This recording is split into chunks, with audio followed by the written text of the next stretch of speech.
So that is looking at cooling, so fuel supply and dealing with the heat and discharging heat. Now we're going to look at how some of the other energy is designed and considered in the application. So we'll talk about acoustics and then about exhaust systems. This will bring us up to a coffee break. So in this section, we'll talk about noise, the theory of noise, background of noise, and acoustics. That leads into vibration isolation, and then I want to talk about some points that are more about specific generator points and application. I have some examples, brief examples of common issues with noise vibration.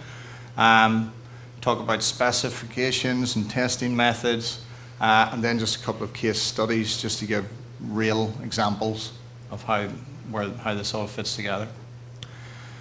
So talking about the energy balance, this is our energy balance for the engine. There is nothing there related to noise because noise is 0.2% of the total energy of a generating system will be vibration and noise. It's a very small proportion, but it's an expensive piece to deal with. So in noise, everything on the generator makes noise. The control panel makes noise. There's noise from the base frame, noise from batteries, but anything that vibrates will generate noise. But the main dominant noise sources are the engine noise itself and the fan noise, so the cooling fan tip and the air movement, and that's the dominant noise sources. So what we do is we look at very accurate noise source data. This is a typical open set noise data that we will have for an engine. We look at different positions, different octave bands.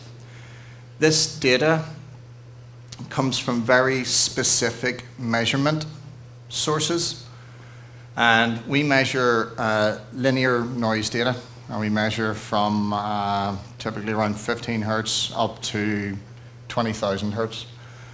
This is a small window from 30 hertz to 500, and you can see there's a lot of these are different pieces of metal moving, any things that are vibrating, giving off different frequencies. This is a lot of data to manage.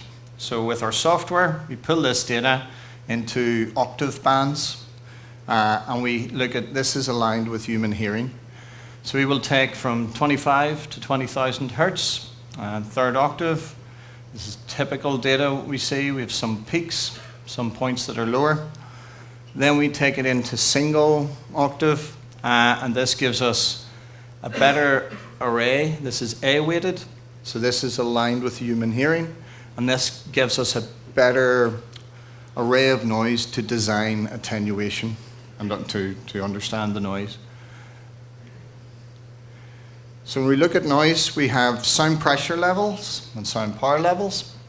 So sound pressure, this is what you will commonly see in noise data for an engine or for a generator, also for a noise requirement. With this sound pressure level data, what we have is a noise at a distance, so it's relative to distance. So this is what sound we perceive from a noise source, and as we move further away, that becomes a lower sound pressure level. So it degrades with distance, and you'll have different noise level from the same source at different distances, which is common sense. We deal with a large range of noise. So typically, noise is energy and power. So a whispering voice is around 1/1,000,000th of a watt. That equates to about 30 dB. We use this Concorde on takeoff as an analogy, and it's Rolls-Royce engines. It was 40 million watts. It's the amount of power in that noise source. And that equates to around about 195 dB. So in watts, it's an enormous range. So in the scale of dB, which is a pressure function, it gives us a more manageable range, more controlled range for calculation. for appreciation. So our noise requirements are driven by local noise in an area. So how loud is a background, then our noise requirement will relate to that background. So these are typical levels. I have a photograph of London here, but this is typical cities.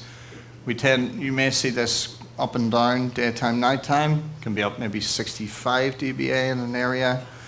This isn't the peak level.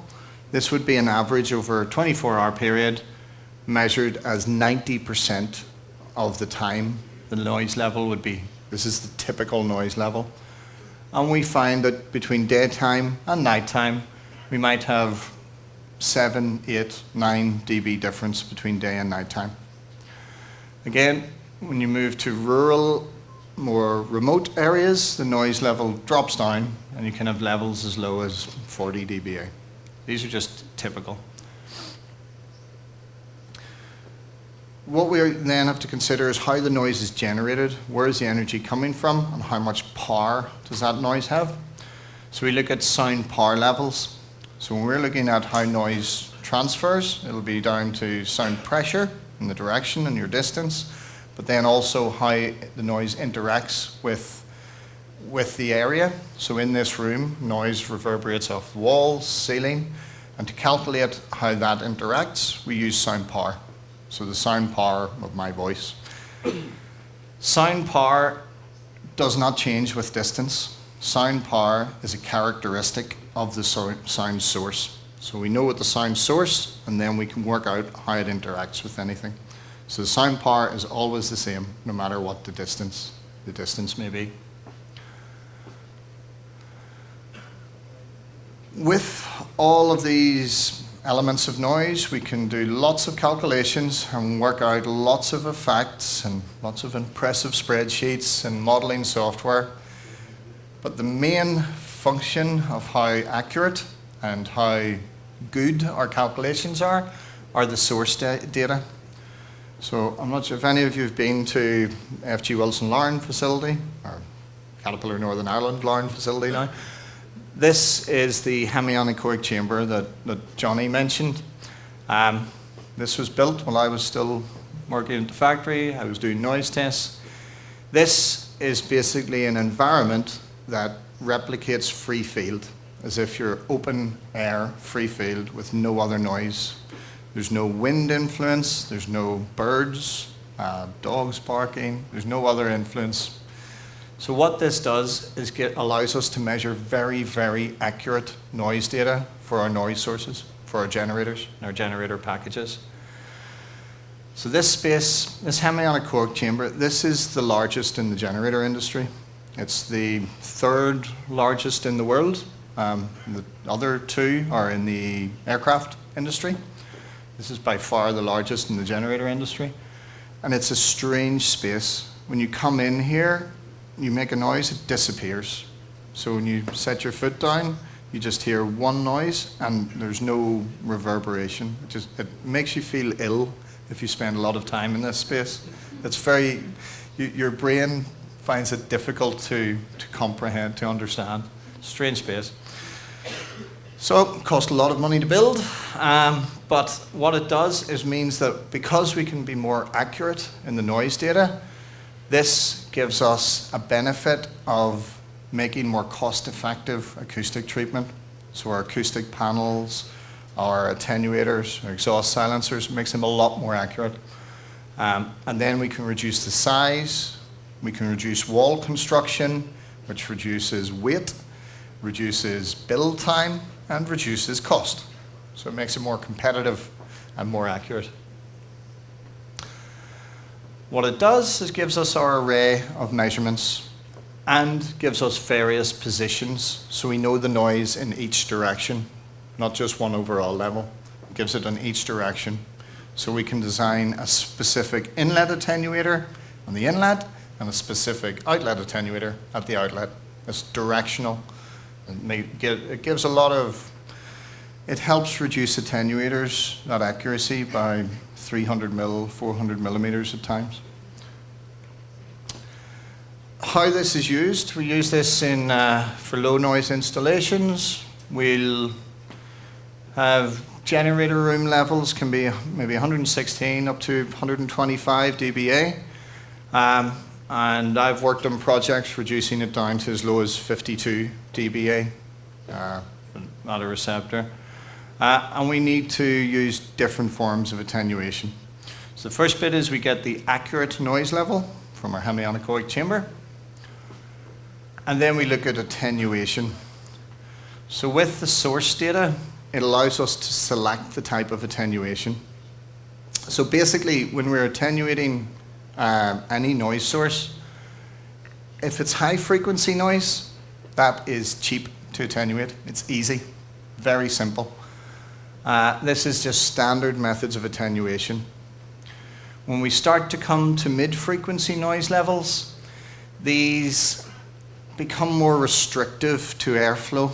We have to turn the noise to remove energy, so it becomes more restrictive and things start to get much larger.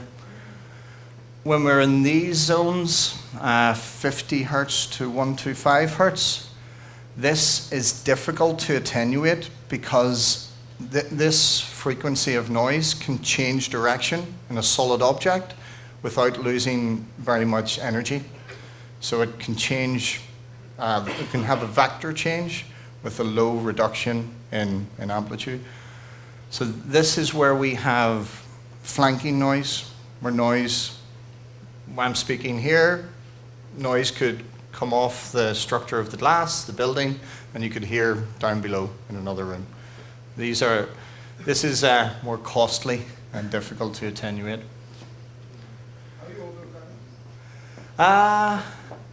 Use vibration control, isolation, so we maybe have a box-in-box, or if it's a straight airflow, we will use two different types of attenuator. So you'll have a standard attenuator, and the next attenuator may have different gaps and be offset.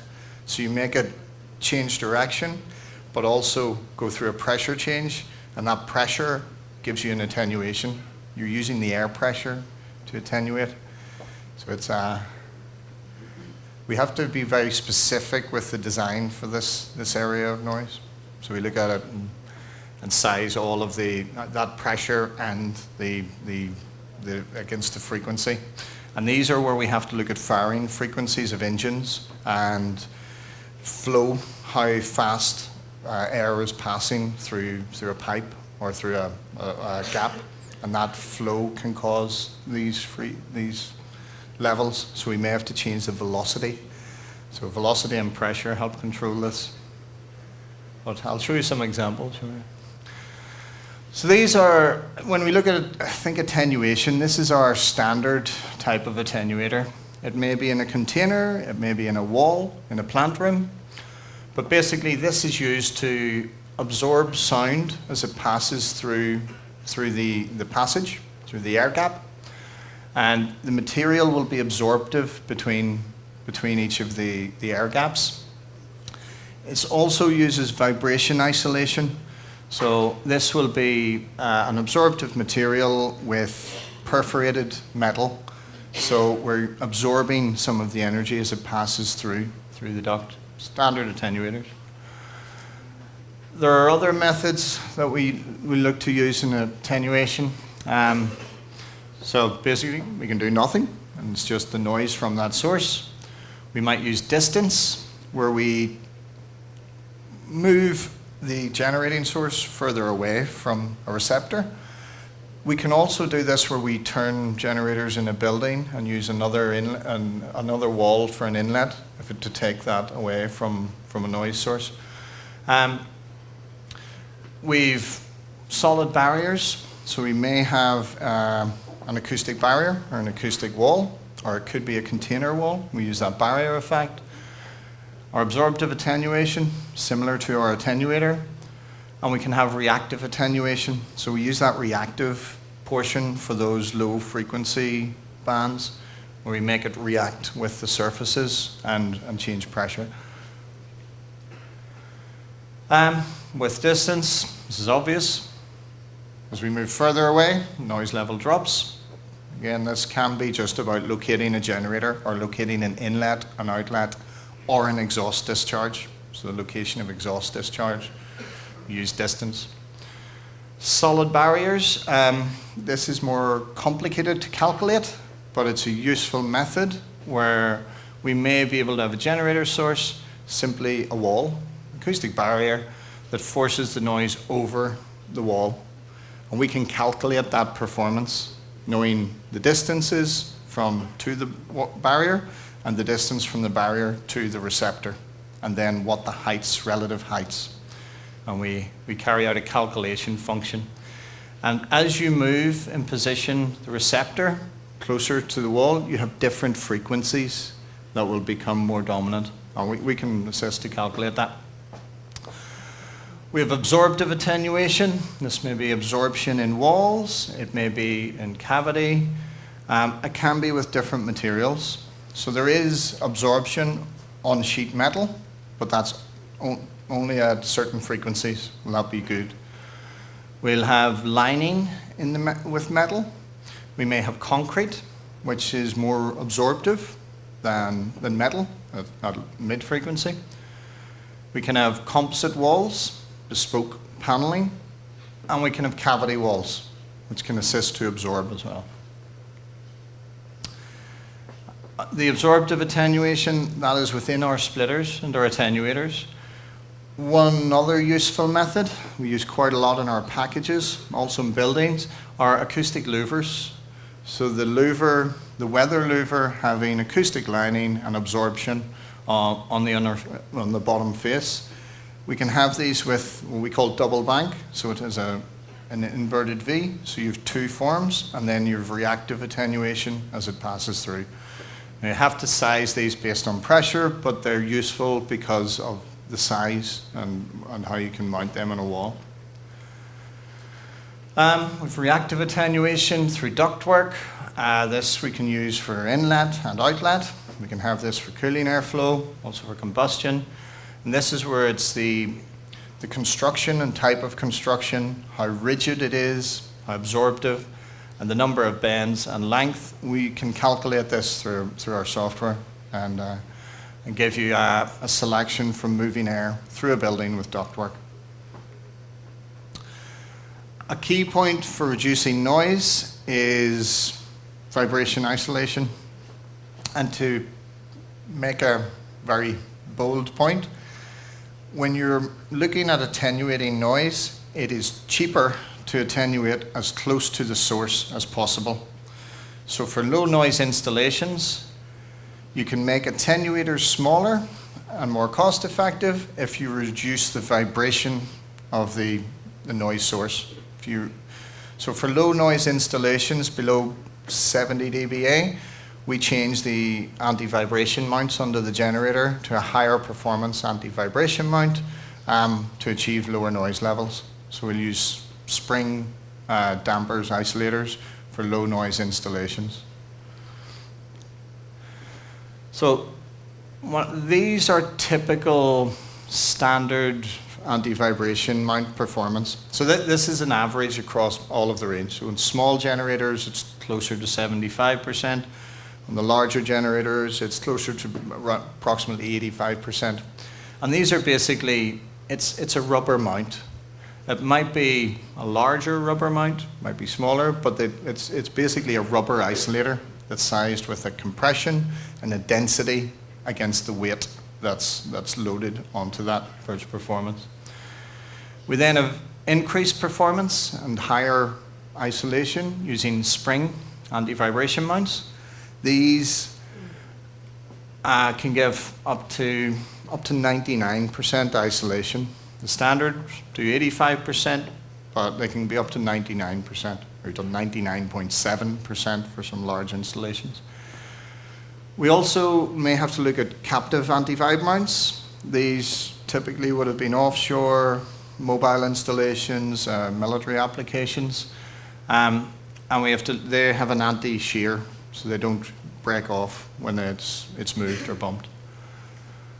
So these are why we use captive anti-vibe mounts. So it might be a very basic mobile installation, but as it's moved about, we want to ensure that we don't shear the AVM or break the anti-vibe mount. We've had some very bespoke application with the drops units, so mostly military applications, where you're dropping it off and the generator's within the container and it has an impact, so the anti-vibe mount has to have anti-shear and bump stop capability. Also nuclear applications. So this is an example. When we think of anti-shear, we tend to think about very harsh bespoke applications, maybe an offshore, but it actually may be down to how you're transporting the generator to site. And this is an example of something that we saw when we were in Asia before Christmas. Was an issue was brought to us that had this issue. It was a 275 kVA generator. It was a mining application, but the issue was the generator had to come in down a very rough, steep pathway. And when they brought the generator in, well, you can't see very well in the light, but that's the bottom of the AVM and that's the top. And they're not where they should be. They'd sheared off just when it was being brought into the installation. So you can see the movement, the position, the debris from it rupturing, and it also had the effect of ripping the exhaust. So in the exhaust where we have the flexible bellow, the movement was enough, it ripped the exhaust bellow apart. So that's the question that was brought to us, is what needs to be done to repair this? And we're saying that it's not just a matter of replacing the components. We need to think of what has happened. So this, if the engine went from side to side, that's not a major concern. There's some things to check, but not a major concern. The big problem is if the engine went forwards and backwards, because that's where we need to look at the, firstly, the alignment of the fan and pulley. Did the fans mounted on the engine and pulley housing, has that gone into the radiator core? Could have fractured the fan blades, damaged the core. The other point, and very critical point, is the bearings, because the bearings are mounted in alignment. They have an ability to tilt. Each engine has a different angle, maximum angle, for operation and for transport. But if it has had an impact, it could have fractured the bearing and the bearing housing, which if you then run the engine up, you will hear noise and there will be a major failure. If the noise is small, it is more of a concern because you may have fractured the oil seal, which means when it's running over time, you'll have an oil leak, you'll starve the bearing of oil and the bearing will seize. And you'll get a leg out of bed, as we say, and you'll have a piston coming outside of an engine.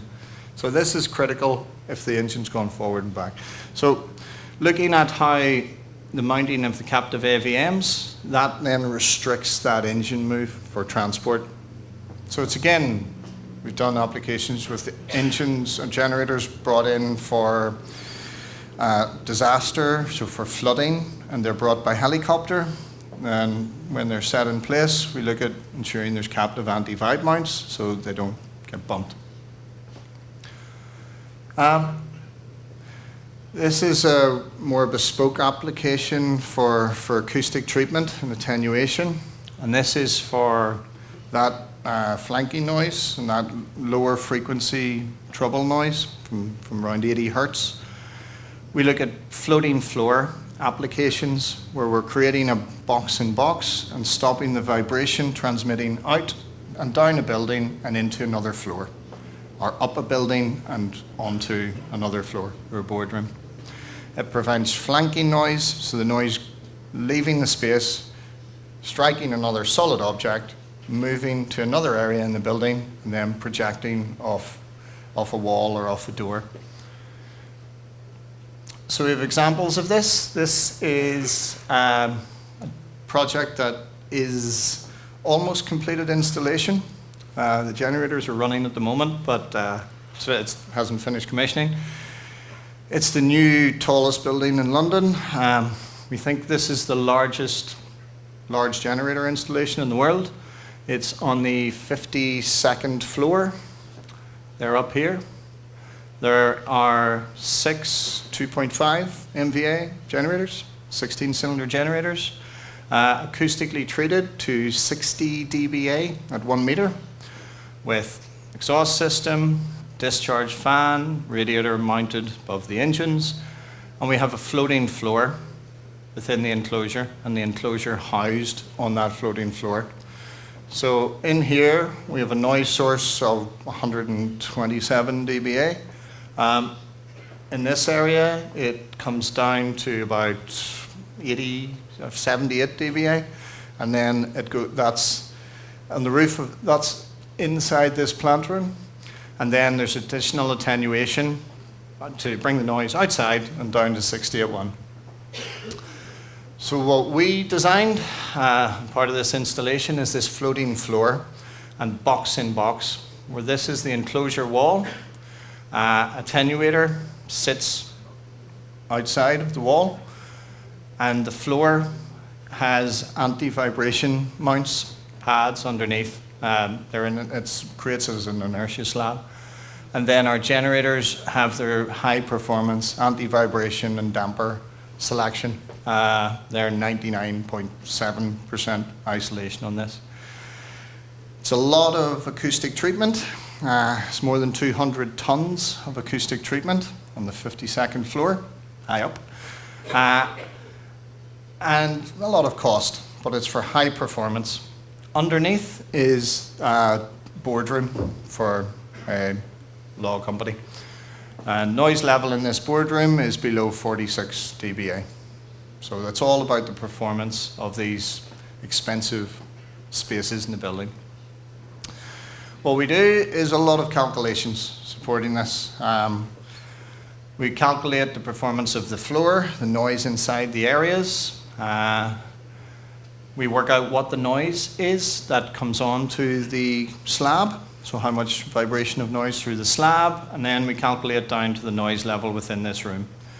So from 113.6, at that point, we're coming down to 24.9 dBA within this space. This is all installed and being commissioned at the moment, and I will be up there in about 2 weeks to do the validation noise test. How do you bring the fuel out? Pumping with 12-bar pipework. Yeah, the fuel tanks are in B2, level B2, which is really 3 levels plus 52. There are 56 floors. The pumping is okay. That's fluid dynamics, sizing of pump and pipe. The head of the building, I think 10 bar. I think it was coming under 10 bar. But what we have is a fuel dump, and we're dumping in a fire event. We dump the fuel from the tanks, the day tank at the top, down to the base tank. That is more difficult because that's a very high drop, and we have to drop at a specific rate, a time. And if we dropped it through the pipe at the normal size, when it hits the tank at the bottom, it will create an explosion. And it will atomize as it strikes, and it would be an explosive environment in the tank. And we've 200,000 litres of fuel in that basement. So what we have is we drop and we use like a U-bend to slow down the fuel. And then we have a brake tank on 24, I think it is, 24 or 26. There's a brake tank. So we bring it down to one tank, dump to that tank, and then we dump from there down to the bottom. And every 8 floors, inside the riser, we have a U. We're using that so that it's the air in the U, as you force up, slows the fuel down and stops it atomizing. What do you bring to put it in the 52nd floor and not in the basement? For fire regulations. This is in London, so there was a fire in London at Grenfell Tower. So we are not allowed in a tall generator installation. We're not allowed more than 1,000 litres in each fire zone.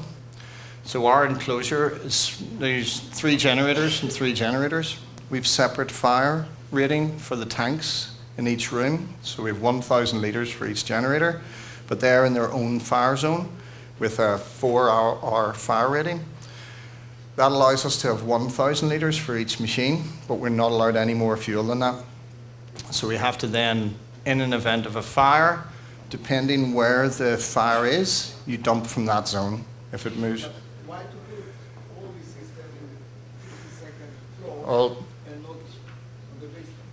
in London, so 20 years ago, all our generators went in basements or ground level, everywhere. Nowhere. Now in London, you have, for planning and regulation, you have to have a bicycle rack for every employee in every building for a new build. So all bicycle racks can only go on ground level or basement, B1. And we moved office, we have a new office in London, and we have bicycle racks all around our bottom ground floor. The only thing left is a cafe and a reception area. Everything is bicycle racks. And that's for planning. That's began with Ken Livingstone, then Boris Johnson, and now Sadiq Khan. Sadiq Khan now wants us to have 20% more bicycle racks than people. So, and that has to be on ground floor or B1. The rest of ground floor is generally retail. Everything, all buildings, new builds have to have a mixed development.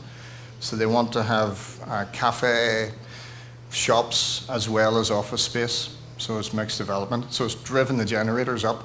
And the cheapest space per square foot is at the top. So all our plant is going up, except the fuel tanks. And the fuel fill point. Yeah. So we've there's another building coming up here. There's an old photograph. And we're in 46 and 47 on that building. We do a lot of this now, on vibration control, acoustic control. And we create the box over these floating floors, and this stops noise transmitting down the building. If you have high generator installations in a building, sometimes the noise may come at 1 floor below or 2 floors. More typically, so I've seen generator installations with generators on the roof on 18th floor, and on the 7th floor, noise coming off all of the walls and partitions and vibration. And it's just where you get the natural frequency of the material that coincides with that low frequency noise. It resonates and gives you hear door frames and glass partitions start to vibrate. So this is what we do to control that. But theoretically, in noise and noise treatment, we're looking at the same forms of attenuation even in a standard container. We're looking at solid barriers, absorptions and ceilings and walls, reactive attenuation with our exhaust silencer systems, absorptive, reactive with our inlet area, and absorptive in our attenuators. And there will always be a form of vibration isolation, so no matter what the installation. So we have our exhaust system to consider. So that engine, we have exhaust noise going out through the engine. Again, we have an octave spread. It tends to be slightly higher overall levels. The difficulty in attenuating exhaust is that we're very high temperature. Our airflow for cooling and for airflow system might be 50, 55 degree air temperatures. That means we can use lots of materials. In exhaust systems, we're much hotter, so we have a smaller choice of materials and smaller choice of forms of attenuation. But we're still using reactive absorptive theory and practice to reduce these noise sources and controlling our locations. The thing is, we can use different types of exhaust silencer in series to reduce the noise for specific noise frequencies. So one thing I wanted to just mention, when you buy exhaust silencers, they will be sold to have a reduction, a 35 dB reduction, or a 50 dB reduction, or 15. That does not mean that if an exhaust system, an engine exhaust is 125 dB, with a 35 dB silencer, it will not be 90 dBA after the silencer. The 35 dB is what it is at its performance at its best octave band. So the other octaves will not be so good. We need to apply the performance against the engine octave band output. And this is typically what the reduction for 35 dB on a 4012, this is 1500 kVA, and what a 35 dB silencer does. So that should be about 122 dBA, and we apply a 35 dB silencer, and we come down to, it's around about 94. So that one is working quite well. It's a good performance. It's built for the engine, but it still doesn't give 35 dB. We're getting about 28 dB. And that is one that is selected specifically for that engine. What we have in the generator industry are a number of silencer references, and these are common grades of silencers that you will hear being referred to. I don't like these because they're general and they're not specific. They can be misleading. But these grades come from the generator industry. We've caused this ourselves. But typically what you see is these, when you see these references, for example, residential silencer, we will see in specifications asking for a residential silencer because it is a residential area. A residential silencer only gives 20 to 25 dB.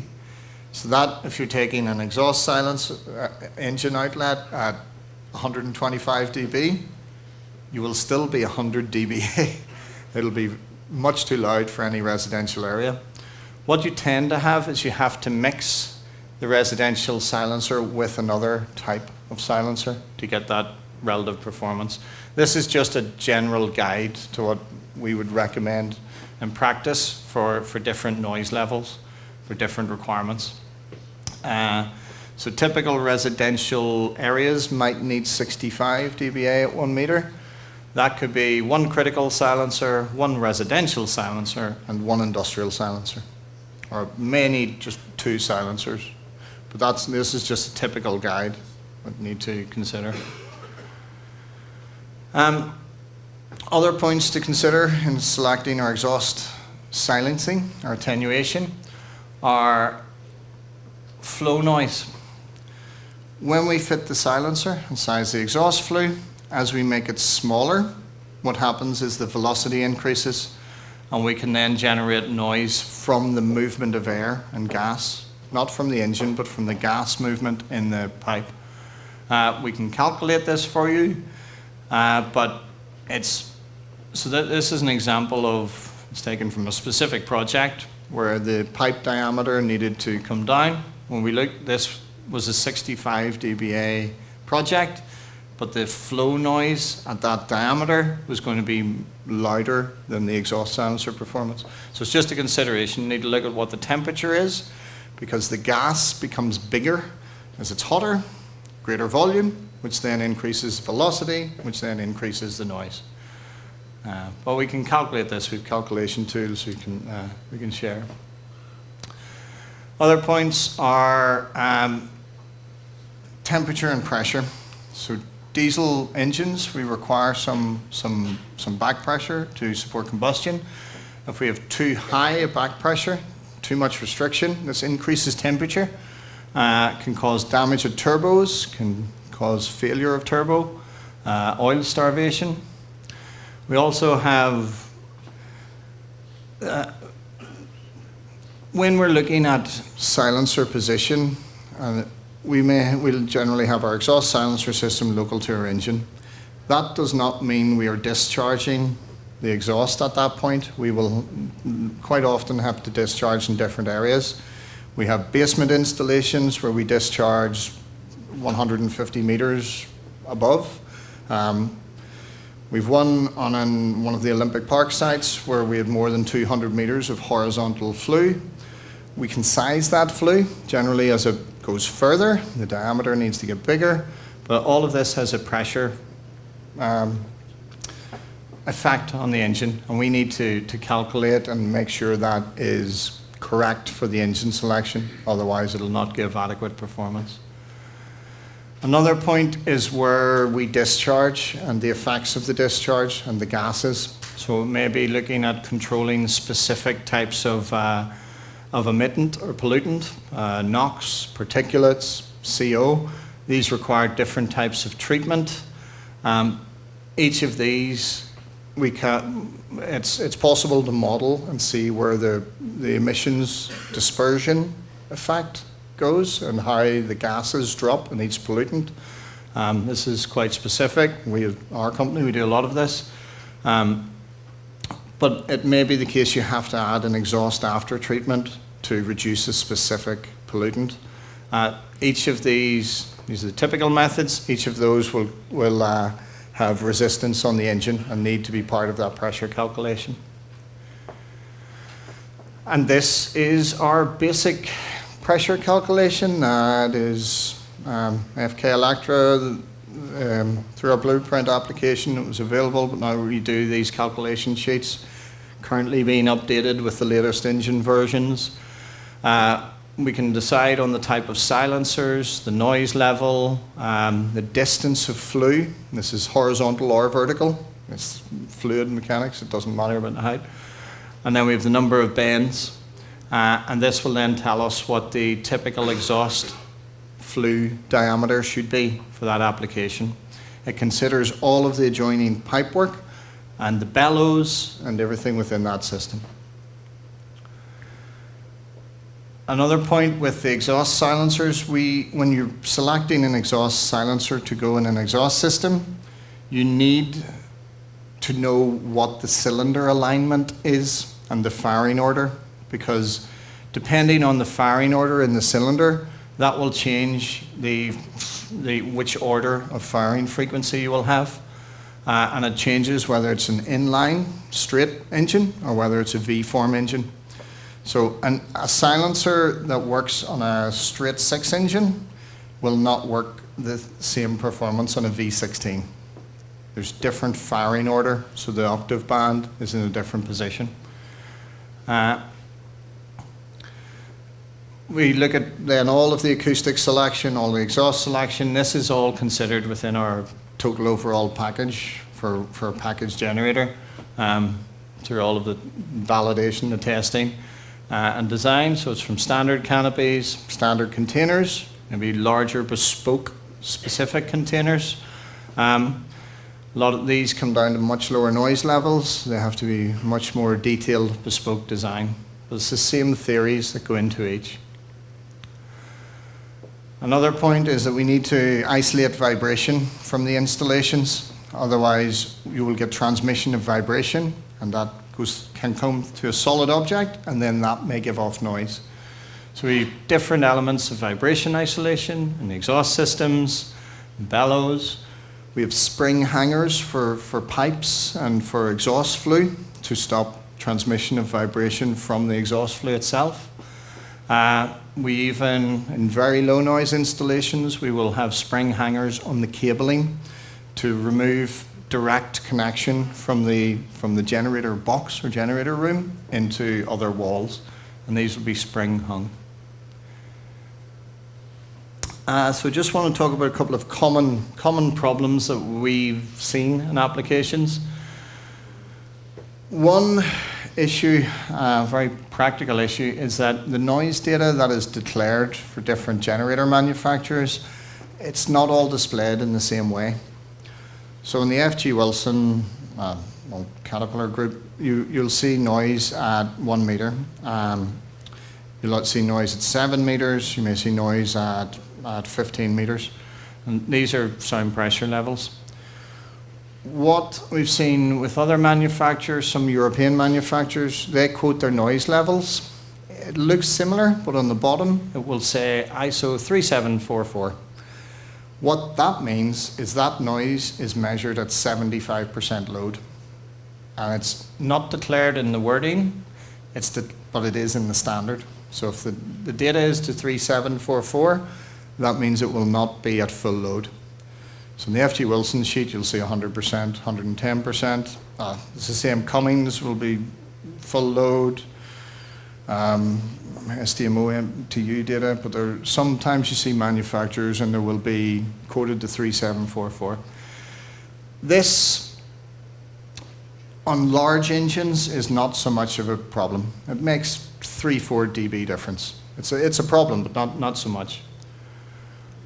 But on smaller engines, when you have high-speed turbos and maybe 12-cylinder V small engines, this can make up to 12-15 dB difference between 75% to 110% load. I'll think of an example to show. Other problem, we do a lot of problem solving. So there might be high noise or high vibration. See a lot of installations all over the world. It tends to be small, simple things. It's fire stopping missing. This is an extreme example. That's vibration isolators that are screwed too tightly, or that all the heights are different and they have different deflection. We've seen where fans are used, the fans are selected incorrectly. So the fans provided by a mechanical team, mechanical contractors, and they know a fan airflow requirement and a fan selection, and they may fit a fan that has slightly more capability. What happens is it speeds up, creates more pressure, and it can rip open the transition pieces and housings. So it needs to be all selected as a total system. Again, then, we look at all of our acoustic and our noise perception. We need to look at how we test the noise and measure it. This is our company's noise meters. We use B&K. They're Scandinavian, very good equipment, expensive, but very accurate. They're also quite resilient because I drop these a lot. They're good. But it just happens that the hemianechoic center, all of the test equipment is B&K type test equipment. It's very accurate, but it doesn't have to be B&K. It's just a good grade 1, class 1 noise meter. And then you can have noise testing through the factory test, also through factory test of equipment, all pre-testing so that when you come to site you know that it's going to perform when it's all coupled together. The test methods, we can just walk up and measure noise, but the best form is that you follow a standard for that noise test. So it can be repeated, and it can be repeated by other people, not just the same person each time. So there's different noise tests. This is within ISO 370, 3744, 3766, I think it is. And it tells you positions and where you should be and how you carry out the test. Same as background levels should be tested to standards, and that tells you how to set the repetition time of the measurement and how long to measure for, and then how to correct the data. I'd mentioned about exhaust noise. This is an example where we were called to a project. This was a generator installation at a hospital. 13 meters away was a house. We came, knew there was a noise complaint, came to this house. Those people didn't know anything about it. They couldn't hear the generators. But a house here that was about 70 meters behind had a noise complaint. We came, we checked, we measured. When you came into the front bedroom of this house, it was like a drum beating the front window. So we done some analysis, a lot of looking around this in different angles. We checked, there were a lot of reverberant sources. We thought this was the issue. We checked, it wasn't, through calculation and measurement. We then looked at exhaust noise levels and measured different exhaust levels, looked then at the engines, checked the engines and which engine firing order it was. What we found is that the exhaust silencer, as it was selected for a straight engine, and then the engine changed during design to a different type of engine, and it was a V-form engine. And this firing order change meant that the exhaust silencer system was performing well here, but not at this 160 hertz, and it was actually adding noise at 160 hertz. So it was a simple fix, and it was changing the silencer. It was the same type, but we had to just change the size. So the reactive chamber was a correct sizing for that frequency, and they were able to change that silencer, swap it out, and that became a successful project. Just one thing related, because we're talking about exhaust and high temperature, just want to speak about fire management and considerations. And not so much, there's all different methods and techniques that we use. Cutting off fuel, shutting off air supply. So it's our fire triangle of fuel source, ignition, and air. We can have motorized dampers, controlling inlet to rooms. We can have fire dampers and gravity dampers, shutting off discharge from rooms. All of this design changes depending on the application of the generator. It's not the same for each application. Base load and emergency standby for supporting normal load, these are effectively the same. And this is where we're protecting the generator from external fire. And if there's a generator fire in the generator room, it's kept within the room and treated within the room. May be extinguished, or it may be just contained within the room. Any fuel that's within that room, we need to take that out as best we can, or we protect it within a fire compartment within that space. But we can dump it from the tank. If the tank's high enough, we can dump. Or we have pump dump systems where we pump up and out of the room to remove the fuel. And we can have fire suppression. We may want fire suppression, or we may just want shut-off systems. If we have shut-off, that's where we shut off the engine. We shut the engine to stop pulling air into a fire in the room. So that shuts that engine off. So we drop that fuel drop valve, and we may drop a drop valve feeding fuel to the room from any transfer system, and we may have a dump, which is another drop valve. This is typically the same for base load power or for a backup power, emergency backup. When it becomes life safety, this is when everything changes, and we think about it completely differently. Main point is on life safety and fire support, critical life support. That generator is to run to destruction. You keep it running. So we keep it running to, the theory is that you give the most opportunity for every person to leave the building. So you keep it running as long as you possibly can. In the room, we still want to isolate that. So this is where we will take the room and we will look at fire zoning. So we zone the room and we look at segregation of air paths, fire zone, maybe cladding of fire protection.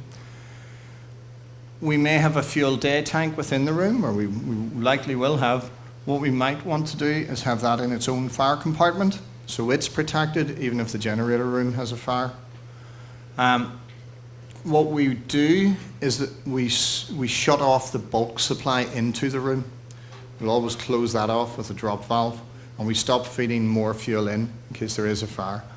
What this may affect is the sizing of our fuel tank in the room, the day tank in the room. So we might want, if it's 4 hours or that you're seeking for maximum operation in a fire event, be a 4-hour rated tank, a 4-hour size tank.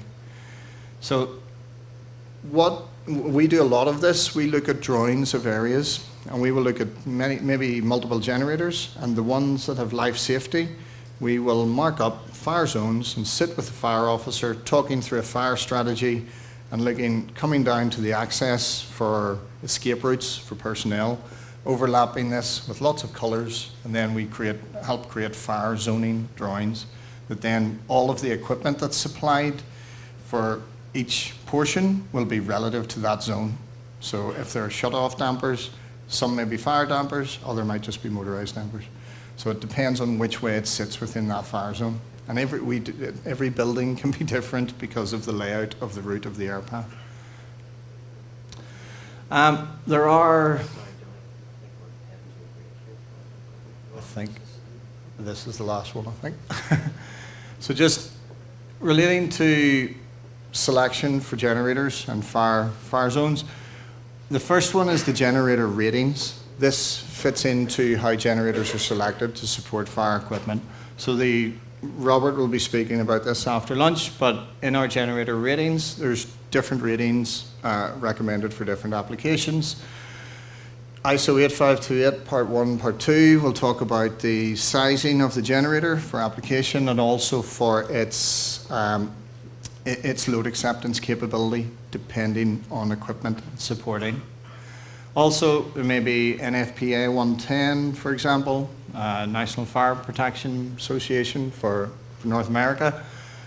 This gives quite specific loading requirements. Robert, you have a little bit of information on this after lunch, but this all relates into how the generator equipments are selected in these fire support scenarios.